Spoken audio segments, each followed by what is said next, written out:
In Act 3, Scene 2 of Henry IV, Prince Hal goes to see his father.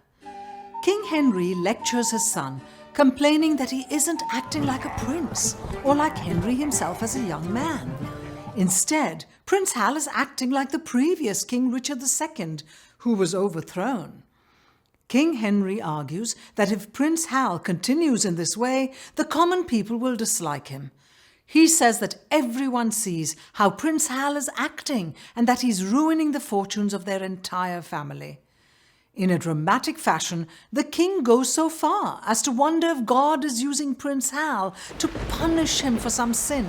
His words about seeing himself more in Hotspur's bravery than in Prince Hal's behaviour are clearly intended to wound his son.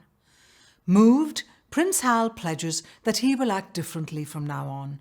Initially, the king seems not to hear him and continues to lecture him, until finally Prince Hal swears he is the king's true son and he will act like it. He will prove his honour and virtue on Hotspur's head, even if he has to die to do it. Pleased by this, the king gives him a military command. Sir Walter Blunt then enters to tell the king that the Scottish rebel leader Douglas has joined forces with the English and Welsh rebels. They will soon be ready to attack. The king answers by saying that he has already sent Lord John and the Earl of Westmoreland out with the king's forces. Prince Hal will lead forces on Wednesday and the king will ride out on Thursday. In earlier scenes, King Henry and Prince Hal refer to each other continuously. This is the first scene, however, in which the two occupy the stage together. In previous scenes, the tension between them is obvious, and here the father and son focus on the reason for the tension, Prince Hal's behaviour. After listening to the king's long-winded speeches, Prince Hal answers with surprising directness. He says, "I shall hereafter, my thrice gracious lord, be more myself."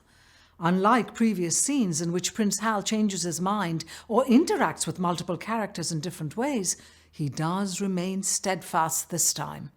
No matter how many times his father rebukes him, he answers with the same sincere regret and a promise of redemption. Interestingly, the king neglects to acknowledge a fact that shows Prince Hal's similarity to him.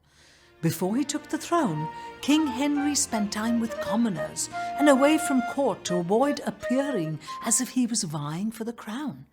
This is very much like the strategy Prince Hal lays out for himself earlier in the play.